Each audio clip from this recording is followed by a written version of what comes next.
ಇದೇನ್ರಿ ಮೈಲಾರ ಜಾತ್ರೆಗ ಇವಾಗ್ಲೇ ಟೆಂಟ್ ಹಾಕಿದ್ದಾರೆ. ಒಂದ್ಸತಿ ನೋಡಿಲ್ಲ ನಾನು ಈ ಜಾತ್ರೆ. ಇದೇನು ಹಿಂಗ್ ಜನ ನೋಡಿ ಫ್ರೆಂಡ್ಸ್, ಎಷ್ಟೊಂದು ಜನ ಇದ್ದಾರೆ. ಅವಾಗ ಟೆಂಟ್ ಎಲ್ಲ ಹಾಕಿದ್ದಾರೆ. ಇದೇನ್ ಜಾತ್ರೆಗ ಹಬ್ಬಕ್ಕೆ ಬಂದಿರೋದಾ? ಹಬ್ಬ ಲೈಟಿಂಗ್ಸ್ ಎಲ್ಲ ಹಾಕಿದಾರಲ್ಲ. ಸೊ ಫ್ರೆಂಡ್ಸ್, ನಾನು ಮೈಲಾರ ಜಾತ್ರೆಗೆ ಇನ್ನೂ ಬರ್ತೀನೋ ಇಲ್ವೋ ಗೊತ್ತಿಲ್ಲ. ಫುಲ್ ಕಾಲಿಡೋಕ್ಕೂ ಜಾಗ ಇರಲ್ಲಂತೆ, ಬಟ್ ಎಲ್ಲ ಅರೇಂಜ್ ಮಾಡ್ತಾ ಇದ್ದಾರೆ. ಇನ್ನು ನೆಕ್ಸ್ಟು ಇಲ್ಲ ರೀ 31 ಸ್ಟಾರ್ಟ್. ನೆಕ್ಸ್ಟ್ ಮಂಡೇ ಮತ್ತು ಟ್ಯೂಸ್ಡೇ ಹಬ್ಬ ಫ್ರೆಂಡ್ಸ್. ಸೊ ನಾವಿಲ್ಲಿ ಸಾಮಾನು ಕೊಡ್ಲಿಕ್ಕೆ ಬಂದಿದ್ದೀವಿ, ಹಾಗೆ ವಿಡಿಯೋ ಮಾಡ್ಕೋತಾ ಇದ್ದೀನಿ.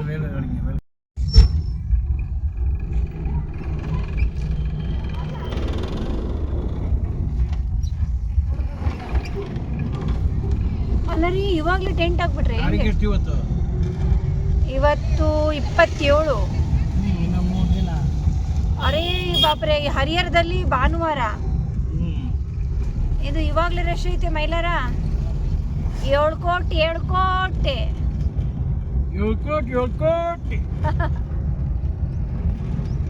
ದೇವಸ್ಥಾನ ಬಂತಲ್ಲನ್ರಿ. ನಾನು ಒಮ್ಮೆನೂ ಹೋಗಿಲ್ಲ, ಹೋಗ್ಬೇಕು ಒಂದ್ಸರ್ತಿ. ನೋಡಿ ಇಲ್ಲಿ ಫ್ರೆಂಡ್ಸ್, ಇಲ್ಲೆಲ್ಲ ರೆಡಿ ಮಾಡ್ತಾ ಇದ್ದಾರೆ ಜಾತ್ರೆಗೆ. ಇದೇ ಒಳಗಡೆ ಹೋದ್ರೆ ಮೈಲಾರ ದೇವಸ್ಥಾನ. ಲೈಟಿಂಗ್ಸ್ ಎಲ್ಲ ಹಾಕಿದ್ದಾರೆ ನೋಡಿ. ನಾನು ಬರ್ಲಾ? ಕೇಳ್ಕೊಂಬನ್ನಿ ಇವರು. ಸೊ ಆರ್ಡ್ರ್ ಎಲ್ಲ ಹೇಳಿದ್ರಲ್ಲ ಫ್ರೆಂಡ್ಸ್, ಅದಕ್ಕೆ ಮೈಲಾರಕ್ಕೆ ಬಂದಿದ್ದೀವಿ. ಸೊ ಇದು ಅಂತೂ ಸಿಕ್ಕಾಪಟ್ಟೆ ಜೋರಾಗಿರುತ್ತೆ ಜಾತ್ರೆ.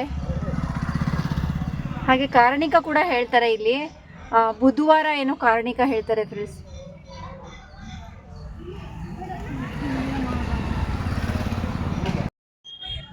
ನೋಡಿ ಫ್ರೆಂಡ್ಸ್, ಇವಾಗಲೇ ಜನ ಎಲ್ಲ ಬರ್ತಾ ಇದ್ದಾರೆ. ಇವರು ಕೂಡ ಹೋಗ್ತಾ ಇದ್ದಾರೆ ಅಲ್ಲಿ ಒಂದು ಅಂಗಡಿಗೆ. ನೋಡಿ ಇಲ್ಲಿ ಒಳಗಡೆ ನಾನು ಹೋಗೇ ಇಲ್ಲ. ಮೈಲಾರ ಜಾತ್ರೆ ತುಂಬ ಜೋರಾಗಿ ಮಾಡ್ತಾರಂತೆ. ಸೊ ಎಲ್ಲ ಕಡೆಯಿಂದನೂ ಅವ್ರ ಮನೆದೇವರು, ಸೊ ಅವ್ರು ಏನೆಲ್ಲ ಕೇಳ್ಕೊಂಡಿರ್ತಾರೋ ಎಲ್ಲರೂ ಇಲ್ಲಿ ಬಂದು ಅಲ್ಲಲ್ಲಿ ಟೆಂಟ್ ಹಾಕಿ ಅಡುಗೆಗಳನ್ನು ಮಾಡ್ಕೊಂಡ್ಬಿಟ್ಟು ಸೊ ಮೈಲಾರ ಸ್ವಾಮಿಗೆ ನೈವೇದ್ಯ ಕೊಡ್ತಾರಂತೆ. ಅವರು ಹೇಳ್ತಾ ಇದ್ರು, ಕಾಲಿಡೋಕ್ಕೂ ಜಾಗ ಇರಲ್ಲ, ಅಷ್ಟು ಜನಸಂದಣಿ ಇರುತ್ತೆ ಅಂತ. ಇಲ್ಲ ಐತಲ್ಲ ಅಲ್ಲಿಲ್ಲ ರೀ.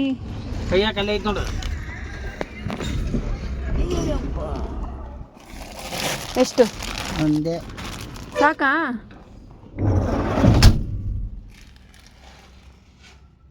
ಹಿಂದಿನ ದಿನ ಕೆಲಸ ಎಲ್ಲ ಮುಗಿಸ್ಕೊಂಡು ಬಂದು ರಾತ್ರಿ ಊಟ ಮಾಡಿ ಮಲ್ಕೊಂಡ್ವಿ. ಸೊ ನಮ್ಮ ಮನೆಯವರು ರಾತ್ರಿ ಇದ್ದಕ್ಕಿದ್ದಂಗೆ ಚಿತ್ರದುರ್ಗಕ್ಕೆ ಹೋಗೋಣ ಅಂತ ಹೇಳಿದ್ರು. ನಂಗೆ ಆ್ಯಕ್ಚುಲಿ ಸಾಕಾಗಿರುತ್ತಲ್ವ. ಸೊ ನಾವು ಇವತ್ತಿನ ದಿನ ರಜಾ ಹಾಕಿ ಆರಾಮಾಗಿ ರೆಸ್ಟ್ ಮಾಡೋಣ ಮನೇಲಿ ಅಂತ ಅಂದ್ಕೊಂಡಿದ್ದೆ. ಸೊ ಇನ್ನು ನಾನು ನೈಟು ನಾನಂತರೂ ಎಲ್ಲಿಗೂ ಬರಲ್ಲ, ಅಂದರೆ ನಮ್ಮ ಮನೆದೇವರು ಯೋಗ ನರಸಿಂಹಸ್ವಾಮಿ ದೇವಸ್ಥಾನಕ್ಕೆ ಹೋಗಿ ಬರೋಣ. ತುಂಬ ವರ್ಷಗಳೇ ಆಯಿತು, ಎಲ್ಲ ಕಡೆ ಹೋಗಿದ್ದೀವಿ, ಅಲ್ಲೂ ಒಂದು ಹೋಗಿ ಬರೋಣ ಅಂತ ಹೇಳಿದರು. ನಾನು ಏನು ಹೇಳಿದೆ, ಹೋಗಿ ಮಲ್ಕೊಂಬಿಟ್ಟೆ. ನಂಗೆ ಯಾಕಂದರೆ ಸುಸ್ತಾಗ್ತಾಯಿತ್ತು, ನಿದ್ದೆನೂ ಕೂಡ ತುಂಬ ಬರ್ತಾಯಿತ್ತು. ನೈಟು ನಾನು ಏನೂ ರೆಸ್ಪಾನ್ಸ್ ಮಾಡಿಲ್ಲ. ಆಮೇಲೆ ಮತ್ತೆ ಬಂದು ಕೇಳಿದರು, ನಾನೇ ಒಬ್ಬನೇ ಹೋಗಿ ಬರ್ತೀನಿ ಬಿಡು ಅಂತ ಹೇಳಿದರು. ಸರಿ ಆಯಿತು ಹೋಗಿ ಬನ್ನಿ ಅಂತ ನಾನು ಹಾಗೆ ಹೇಳಿದೆ. ಆಮೇಲೆ ನನಗೆ ಬೆಳಗ್ಗೆ ಬೇಗನೆ ಎಚ್ಚರ ಆಯಿತು. ಅವ್ರು ಬೆಳಗ್ಗೆ ಬೇಗನೆ ಎದ್ದು ಹೋಗ್ತೀನಿ ನಾನು ಅಂತ ಅಂದವರು ಇನ್ನೂ ಮಲ್ಕೊಂಡೇ ಇದ್ದರು. ಸರಿ ನಾನು ಎದ್ದೆ, ಮತ್ತು ಸಮಾಧಾನ ಆಗಿಲ್ಲ, ದೇವ್ರಿಗೆ ಕರೆದಿದ್ದಾರಲ್ಲ, ಬೇಡ ಅಂತ ಹೇಳಿದರೆ ಸಮಾಧಾನ ಆಗಲ್ಲ ಅಂತ ಹೇಳಿ ನಾನೇ ಅವರಿಗೆ ಎದ್ದೇಳಿಸ್ಬಿಟ್ಟು ಟೀಗೆ ಇಟ್ಟಿದ್ದೀನಿ ಎದ್ದೇಳಿ ಅಂತ ಹೇಳಿ ಎದ್ದೇಳಿಸ್ದೆ. ಹಾಗೆ ರಾತ್ರಿ ಬಂದು ನಾನು ಪಾತ್ರೆ ಎಲ್ಲ ಜೋಡಿಸೇ ಇರಲಿಲ್ಲ. ಈ ಪಾತ್ರೆ ಜೋಡಿಸೋದೊಂದು ಫ್ರೆಂಡ್ಸ್ ಬೆಳಗ್ಗೆ ಜೋಡ್ಸೋಕ್ಕೆ ಆಗಲ್ಲ, ಹಾಗೆ ಓಡಿ ಹೋಗಿರ್ತೀನಿ. ನೈಟ್ ಬಂದಾಗ ಸ್ವಲ್ಪ ಕೆಲಸ ಕಡಿಮೆ ಇದ್ದಾಗ ಬೇಗ ಎಲ್ಲ ಜೋಡಿಸ್ಬಿಡ್ತೀನಿ. ಇಲ್ಲ ಅಡುಗೆ ಮಾಡಿಕೊಂಡು ಎಲ್ಲ ಕೆಲಸ ಮುಗಿಸ್ಕೊಂಡು ಜೋಡ್ಸೋಕ್ಕೆ ಬೇಜಾರಾದಾಗ, ಸುಸ್ತು ನಿದ್ದೆ ಜಾಸ್ತಿ ಬಂದಾಗ ಜೋಡ್ಸೋಕ್ಕೆ ಆಗಲ್ಲ. ಇನ್ನು ಪಾತ್ರೆ ಎಲ್ಲ ಜೋಡಿಸ್ಕೊಂಬಿಟ್ಟು ಸ್ವಲ್ಪ ಲೇಟೇ ಆಯಿತು. ಇನ್ನೇನು ನಾನು ಹೋಗಬೇಕು ಹೋಗಬಾರ್ದು ಅಂತ ಡೌಟಲ್ಲಿದ್ದೆ. ಸೊ ಇನ್ನು ದೇವರಿಗೆ ಬೇಡ ಅಂತ ಹೇಳಬಾರ್ದಲ್ಲ ಅಂತ ಹೇಳಿ ಬೇಗ ಎದ್ದು ರೆಡಿ ಆದೆ. ಅದು ಏನು ಗೊತ್ತಾ ಫ್ರೆಂಡ್ಸ್, ಆದಾಗ ತುಂಬ ನಿದ್ದೆ ಬರ್ತಿರುವಾಗ ಏನೇ ಕೇಳಿದ್ರೂ ಹೇಳೋಕ್ಕೆ ಮನಸ್ಸೇ ಬರೋದಿಲ್ಲ. ಫ್ರೆಂಡ್ಸ್, ಸ್ನಾನ ಮಾಡಿಕೊಂಡು ಪೂಜೆ ಎಲ್ಲ ಮಾಡಿ ಇವಾಗ ರೆಡಿ ಆಗಿದ್ದೀನಿ. ಸೊ ಎಲ್ಲಿ ಹೋಗ್ತಾ ಇದ್ದೀನಿ ಅಂತ ಅಂದರೆ ಚಿತ್ರದುರ್ಗ ದೇವಸ್ಥಾನಕ್ಕೆ ಹೋಗ್ತಾ ಇದ್ದೀವಿ, ನಮ್ಮ ಮನೆದೇವರು. ಸೊ ಇವರು ಕೂಡ ರೆಡಿ ಆಗಿದ್ದಾರೆ, ಇನ್ನು ಹೊರಡೋದಷ್ಟೇ ಬಾಕಿ. ಫ್ರೆಂಡ್ಸ್ ಬರ್ರಿ, ಟೈಮ್ ಆಯಿತು. ಹಾಂ, ಲೇಟ್ ಆಯಿತು, ಬನ್ನಿರಿ. ಟೈಮ್ 8:30 ಆಗಲೇ. 6 ಗಂಟೆಗೆ ಹೋಗೋಣ ಅಂತ ಹೇಳ್ತಾರೆ ಫ್ರೆಂಡ್ಸ್. ಅವರೇ ಮಲಗಿದ್ರು, ಸೊ ನಾನೇ ಎದ್ದೇಳಿಸಿ ರೆಡಿ ಮಾಡಿಸಿದ್ದೀನಿ, ಬೇಗ ಬೇಗ ರೆಡಿಯಾಗಿ ಅಂತ ಹೇಳಿ. ಇನ್ನು ನಾವು ವ್ಯಾನ್ ಹಿಡ್ಕೊಂಡು ಬಸ್ಸಲ್ಲಿ ಹೋಗ್ತಾ ಇದ್ದೀವಿ. ಆಶ್ಚರ್ಯ ಆಗಬಹುದು ನಿಮಗೆ, ಆದರೆ ನಮ್ಮ ಮನೆಯವ್ರಿಗೆ ಡೈಲಿ ಗಾಡಿ ಓಡಿಸಿ ಅವರಿಗೂ ಸಾಕಾಗಿರುತ್ತೆ. ಅವ್ರು ಇವಾಗಲ್ಲ, ಮುಂಚೆಯಿಂದನೂ ಅಷ್ಟೇ. ಸೊ ನಾವಿಬ್ಬರು ಎಲ್ಲಿಗಾದ್ರೂ ಹೋಗಬೇಕು ಅಂತ ಅಂದರೆ ಬಸ್ಸಲ್ಲಿ ಹೋಗೋಣ, ಆರಾಮಾಗಿ ಕುತ್ಕೊಂಡು ಹೋಗೋಣ ಅಂತ ಅವ್ರ ಆಸೆ. ನನಗೆ ಬೇಡ, ನಮ್ಮದೇ ಗಾಡಿ ಇರುವಾಗ ನಾವು ಆರಾಮಾಗಿ ವ್ಯಾನಲ್ಲೇ ಹೋಗ್ಬೋದಲ್ಲ ಅಂತ ಹೇಳ್ತೀನಿ. ಬಟ್ ಅವರು ಇನ್ನೊಮ್ಮೆ ಯೋಚಿಸಿದಾಗ ಅವ್ರಿಗೂ ಸಾಕಾಗಿರುತ್ತೆ ಅಲ್ವಾ. ಅವರು ಆರಾಮಾಗಿ ನಮ್ಮ ಜೊತೆ ಕುತ್ಕೊಂಡು ಬರಬೇಕು ಅಂತ ಅವರಿಗೂ ಅನಿಸಿರುತ್ತೆ. ಹಾಗೆ ತುಂಬ ದೂರ ಏನೂ ಇಲ್ಲ, 1.5 ಗಂಟೆ 1 ಮುಕ್ಕಾಲು ಗಂಟೆಯಲ್ಲಿ ನಾವು ಚಿತ್ರದುರ್ಗಕ್ಕೆ ಹೋಗಿ ತಲುಪ್ತೀವಿ. ಈ ಟೈಮ್ ಅಂತೂ ನಾನು ವ್ಯಾನಲ್ಲಿ ಹೋಗೋಣ ಅಂತ ಒಂದು ಮಾತು ಕೂಡ ಹೇಳಿಲ್ಲ. ಸೊ ಆಯಿತು ಅಂತ ಹೇಳಿ ಬಂದೆ. ಇಲ್ಲಿ ಬಂದಮೇಲೆ ತೆಂಗಿನಕಾಯಿ ಎಲ್ಲ ತೊಗೊಂಡ್ವಿ. ಸೊ ಹೂವೆಲ್ಲ ತೊಗೋಬೇಕಿತ್ತು. ಇನ್ನು ಹೂ ತೊಗೊಂಡು ದೇವಸ್ಥಾನ ಸ್ವಲ್ಪ ಮುಂದ್ಗಡೆ ಇದೆ. ಸೊ ಸುಮಾರು ನಾವು ಇಲ್ಲಿ ಬಂದು 1.5 ವರ್ಷ ಆಯಿತು ಅನಿಸುತ್ತೆ. 1.5 ವರ್ಷ ಆಯಿತು ದೇವಸ್ಥಾನಕ್ಕೆ ಬಂದಿರಲಿಲ್ಲ. ಹಾರಬೇಡ್ರಿ, ಹೂ ತಗೊಳ್ರಿ. ಈ ಚೆಂಡು ಹೂ ಇರಬಾರ್ದು ಅಂದಿದ್ರಲ್ಲ. ಹೆಂಗ್ ಮಾಡಿದಿರಿ ಇದು?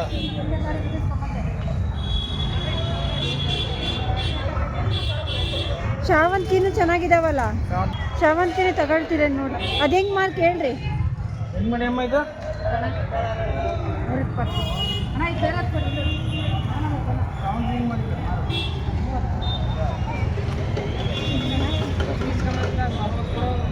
$120 ಫ್ರೆಂಡ್ಸ್. ಇದು ಹೆಂಗ್ರಿ? ಹೆಂಗೆ?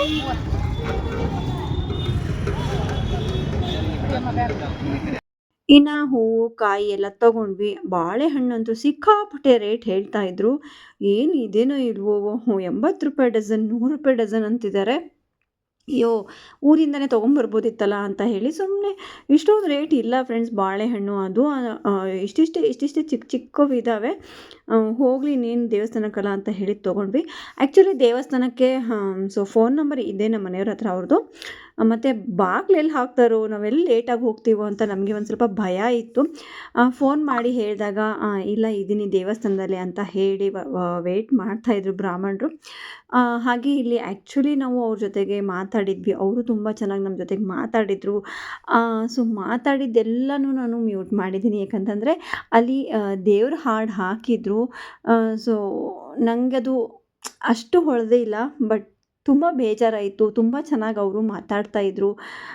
ಸೊ ಫುಲ್ಲು ಸಾಂಗ್ ಬಂದುಬಿಡ್ತು ಫ್ರೆಂಡ್ಸ್. ಹಾಗಾಗಿ ಮ್ಯೂಟ್ ಮಾಡಿಬಿಟ್ಟಿದ್ದೀನಿ, ಮ್ಯೂಟ್ ಮಾಡಿ ವಾಯ್ಸ್ ಕೊಡ್ತಾಯಿದ್ದೀನಿ. ಇನ್ನು ಯೋಗ ನರಸಿಂಹಸ್ವಾಮಿ ದೇವಸ್ಥಾನ ತುಂಬ ಪುರಾತನ ದೇವಸ್ಥಾನ ಫ್ರೆಂಡ್ಸ್ ಇದು. ಸೊ ಹಾಗಾಗಿ ನಾವು ನಮಗೆ ಟೈಮ್ ಸಿಕ್ಕಾಗ, ನಮಗೆ ಹೋಗಬೇಕು ಅನಿಸಿದಾಗ ಬಂದು ಇಲ್ಲಿ ನಮಸ್ಕಾರ ಮಾಡಿ ಹೋಗ್ತೀವಿ. ತುಂಬ ಕಡೆಯಿಂದನೂ ಬರ್ತಾರೆ ಅಂತ ಹೇಳ್ತಾಯಿದ್ರು. ಸೊ ನೆಕ್ಸ್ಟ್ ಟೈಮ್ ನೀವು ಬರಬೇಕು ಅಂತ ಅಂದರೆ ಮಂಗಳವಾರ ಬನ್ನಿ ಅಂತ ಹೇಳಿದರು. ಸರಿ ಆಯಿತು, ನೆಕ್ಸ್ಟ್ ಟೈಮ್. ಅವರು ಲಾಸ್ಟ್ ಟೈಮು ಹೇಳಿದರು, ಬಟ್ ನಮಗೆ ಇವರಿಗೆ ಇದ್ದಕ್ಕಿದ್ದಂಗೆ ಹೋಗಬೇಕು ಅನಿಸ್ತಲ್ಲ, ಸೊ ಹಾಗಾಗಿ ಬಂದಿರೋದು. ಸೊ ಮಂಗಳವಾರ ಬನ್ನಿ, ಮಂಗಳವಾರ ವಾರ ನರಸಿಂಹಸ್ವಾಮಿ ವಾರ ಅಂತ ಹೇಳಿದರು. ಸರಿ ಆಯಿತು, ನೆಕ್ಸ್ಟ್ ಟೈಮ್ ಮಂಗಳವಾರ ಒಂದು ಟೈಮ್ ಬರೋಣ ಅಂತ ಹೇಳಿದ್ವಿ. ಸೊ ಇನ್ನು ಕಾಯಿ ಎಲ್ಲ ಕೊಟ್ಟು ಪೂಜೆ ಮಾಡಿಸಿದ್ವಿ. ಆಮೇಲೆ ಅವರು ಪಾಪ ಸ್ವಲ್ಪ ತಲೆ ಕೂತ್ಕೊಂಡು ದೇವ್ರ ಸ್ಟೋರಿ ಎಲ್ಲ ಹೇಳಿದರು. ಆ ಕಡೆ ಫಾರಿನಲ್ಲಿ ಇರೋರಿಗೆ ಒಬ್ಬರಿಗೆ ತೊಂದರೆ ಆಗಿತ್ತು. ಸೊ ಅವರು ಇಂಡಿಯಾದಲ್ಲಿ ಇರೋರು ಪೇರೆಂಟ್ಸ್ನ ಹೇಳಿ, ಆಮೇಲೆ ಇಲ್ಲಿ ದೇವಸ್ಥಾನಕ್ಕೆ ಬಂದಮೇಲೆ ಇವರೆಲ್ಲ ಮಂಗಳವಾರ ಬಂದು ನೀವು ಪೂಜೆ ಮಾಡಿಸ್ಕೊಂಡು ಹೋಗಿ ಅಂತ ಹೇಳಿದಾಗ ಅವರು 9 ಮಂಗಳವಾರ ಏನೋ ಬಂದು ಇಲ್ಲಿ ಪೂಜೆ ಮಾಡಿಸ್ಕೊಂಡು ಹೋದ್ಮೇಲೆ ಫಾರಿನಲ್ಲಿ ಇರೋರಿಗೆ ಅವ್ರ ಮಕ್ಕಳಿಗೆ ಆರಾಮಾಯಿತು ಅಂತ ಹೇಳಿದ್ರು. ಸೊ ಅಷ್ಟು ಸತ್ಯ ಇದೆ ಅಂತ ಹೇಳ್ತಾಯಿದ್ರು. ಸೊ ನಾವು ನಂಬಿದರೆ ಎಲ್ಲ ಇದೆ ಅಲ್ವಾ ಫ್ರೆಂಡ್ಸ್. ಅಲ್ಲಿ ದೇವಸ್ಥಾನದಲ್ಲಿ ಎಲ್ಲ ಕೈ ಮುಗಿದು ಹೀಗೆ ಹೋಗ್ತಾ ಇದ್ವಿ. ಮತ್ತು ನಡ್ಕೊಂಡು ಬಸ್ ಸ್ಟ್ಯಾಂಡಿಗೆ ಹೋಗಬೇಕಲ್ಲ. ಸೊ ಇಲ್ಲಿ ತಿರುಪತಿ ತಿಮ್ಮಪ್ಪನ ದೇವಸ್ಥಾನ ಇತ್ತು, ಅಲ್ಲಿ ಲಕ್ಷ್ಮೀ ನರಸಿಂಹಸ್ವಾಮಿ ದೇವರು ಕೂಡ ಇತ್ತು. ಸೊ ಇನ್ನೇನು ಹೋಗಿಬಿಡೋಣ, ಅಲ್ಲೂ ನಮಸ್ಕಾರ ಮಾಡಿ ಹೋಗೋಣ ಅಂತ ಹೇಳಿದ್ರು. ಸರಿ ಆಯಿತು ಅಂತ ಹೇಳಿ ಬಂದ್ವಿ. ಇಲ್ಲಿಂದನೂ ಕೂಡ ನಾವು ದೇವರಿಗೆಲ್ಲ ನಮಸ್ಕಾರ ಮಾಡಿ ಹೋಗ್ತಾ ಇದ್ವಿ. ಸೊ, ನಾವು ನಡ್ಕೊಂಡೇ ಹೋಗೋಣ ಬಸ್ ಸ್ಟ್ಯಾಂಡಿಗೆ ಅಂತ ಹೇಳಿ ಹೋಗ್ತಾ ಇದ್ವಿ.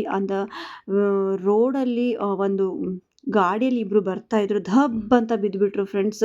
ನಂಗಂತೂ ನೋಡಿ ಸಿಕ್ಕಾಪಟ್ಟೆ ಬೇಜಾರಾಯಿತು. ಹಾಗೆ ನಮ್ಮ ಮನೆಯವರು ಅಲ್ಲೆಲ್ಲ ಜನರು ಎಲ್ಲ ಹೋಗಿ ಅವ್ರಿಗೆ ಎದ್ದೇಳಿಸಿ ಸ್ವಲ್ಪ ಅವರಿಗೆ ಸಮಾಧಾನ ಮಾಡಿ, ಪಾಪ ಬಿದ್ದಿದ್ದು ಪೆಟ್ಟಾಗಿರುತ್ತೆ. ಆದ್ರೂ ಮೆಲ್ಲಕ್ಕೆ ಮತ್ತೆ ಗಾಡಿ ಹೊಡ್ಕೊಂಡು ಹೋದರು. ಇನ್ನು ಬೆಳಗ್ಗೆ ಟಿಫನ್ ಮಾಡ್ಕೊಂಡು ಬಂದಿದ್ವಿ. ಸೊ, ಇನ್ನೇನು ಕಾಫಿ, ಟೀ ಏನಾದರೂ ಕುಡಿಯೋಣ ಅಂತ. ನನಗೆ ಕಬ್ಬಿನಾಲು ಇದ್ದರೆ ಕುಡಿದ್ಬಿಡ್ತಿದ್ದೆ. ಬೇಡ ಅಂತ ಅಂದ್ರೂ ಕುಡಿ ಒಬ್ಬನೇ ಏನು ಕುಡಿಯೋದು ಅಂತ ಹೇಳಿದ್ರು. ಅಯ್ಯಪ್ಪ, ನನಗೆ ಆ ಬಿಸಿಲಲ್ಲಿ ಈ ಕಾಫಿ, ಟೀ ಇತ್ತೀಚೆಗಂತೂ ಬಿಸಿಲು ತುಂಬ ಇದೆ ಫ್ರೆಂಡ್ಸ್. ಇವಾಗಲೇ ನಂಗೆ ಅಷ್ಟು ಬಿಸಿಲು ತಡ್ಕೊಳಕ್ಕೆ ಆಗ್ತಾ ಇಲ್ಲ. ಬೇಡ ಅಂತ ಅಂದ್ರೂ ಅರ್ಧ ಕುಡಿ, ಸ್ವಲ್ಪ ಕುಡಿ ಅಂದ್ಕೊಂಡು ಇಬ್ಬರಿಗೂ ಹೇಳಿದ್ರು. ಸರಿ ಆಯಿತು ಬಿಡಪ್ಪ ಕುಡಿತೀನಿ ಅಂತ ಹೇಳಿ ಕಾಫಿ ಕುಡ್ಕೊಂಡು ಇನ್ನು ಬಸ್ ಬಂತು. ನಮಗೆ ಡೈರೆಕ್ಟ್ ಬಸ್ಸು ಸಿಕ್ತು. ಸೊ, ಇನ್ನು ಬಂದಂಗೂ ಅನಿಸಿಲ್ಲ, ಹೋದಂಗೂ ಅನಿಸಿಲ್ಲ. ಆಮೇಲೆ ಮನೆಗೆ ಬಂದು ಸ್ವಲ್ಪ ರೆಸ್ಟ್ ಮಾಡಿಬಿಟ್ಟು ನಮ್ಮ ಮನೆಯವರು ನಂಗೆ ಡ್ಯಾನ್ಸ್ ಬರೋದಿಲ್ಲ, ಆದರೂ ಕಲಿತು ಮಾಡಬೇಕು ಅನ್ನೋ ಒಂದು ಹಂಬಲ ಫ್ರೆಂಡ್ಸ್. ಅವ್ರ ಜೊತೆಗೆ ಅವರಿಗೂ ಹೇಳ್ಕೊಂಡು ಡ್ಯಾನ್ಸ್ ಎಲ್ಲ ಮಾಡಿದ್ವಿ, ಫೋಟೋಸ್ ಎಲ್ಲ ತೆಕ್ಕೊಂಡ್ವಿ. ಇದಾಗಿತ್ತು ಇವತ್ತಿನ ಈ ವಿಡಿಯೋ.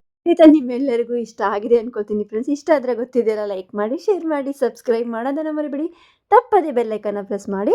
ಸೊ, ಮತ್ತೊಂದು ಹೊಸ ವಿಡಿಯೋ ಜೊತೆಗೆ ಸಿಗ್ತೀನಿ. ಓಕೆ, ಬಾಯ್ ಬಾಯ್ ಫ್ರೆಂಡ್ಸ್. ಹಾಗೆ ಟೈಮ್ ಸಿಕ್ಕಾಗ ಎಲ್ಲ ಥರನೂ ಎಂಜಾಯ್ ಮಾಡಬೇಕು. ಸೊ, ನೀವು ಕೂಡ ಹೀಗೆ ಲೈಫಲ್ಲಿ ಖುಷಿಯಾಗಿ ಎಂಜಾಯ್ ಮಾಡಿ. ಸೊ, ಟೈಮ್ ಸಿಕ್ಕಾಗ ಫುಲ್ ಮಸ್ತಿ ಮಾಡಿ.